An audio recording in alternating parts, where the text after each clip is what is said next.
સુરત શહેરમાં ખાનગી બેંકના કોન્ટ્રાક્ટર કર્મચારીઓ હડતાળ પર પગાર વધારે લઈને હડતાળ પર આવ્યા।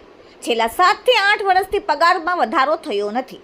ઉચ્ચ હોદ્દા પર કામ કરતા કર્મચારીઓનો પગાર વધારવામાં આવે છે, પણ ચોથા વર્ગના કર્મચારીઓનો પગાર વધારવામાં આવતો નથી। પગાર વધારો નહીં થાય ત્યાં સુધી હડતાળ પર રહેશે તેવા કર્મચારીઓને ચીમકી આપવામાં આવી। દેશભરમાં આ હડતાળ યથાવત ચાલી રહી છે। આજે ગુજરાતમાં પણ કર્મચારીઓ બેંકના હડતાળ પર લાગી ગયા। સુરતના બેંક કર્મચારીઓ પણ હડતાળમાં હવે જોડાયા છે। Bureau report, daily India TV, Surat. મારું નામ પાંડુરંગ સુંદર મોરે છે। મેં છેલ્લે 15 વર્ષથી એક્સિસ બેંકમાં કામ કરું છું પટાવાલા તરીકે, પણ અમારો પગાર છેલ્લે 7 વર્ષથી કોઈ વધારો નહીં થયો।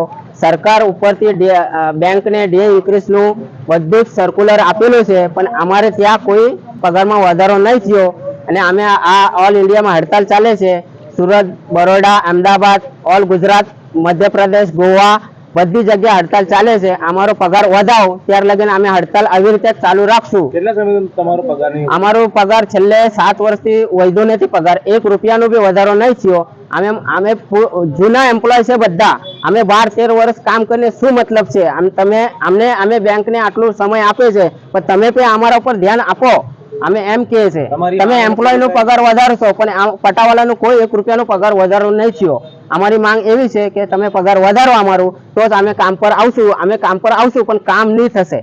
આ અમારી એ છે પગારની વધારે આવી રીતે અમે હડતાલ કરશું। આગળ ચાલુ જ રાખશો હડતાલ જ્યાર સુધી પગારનો વધારો નહીં થાય ત્યાર સુધી।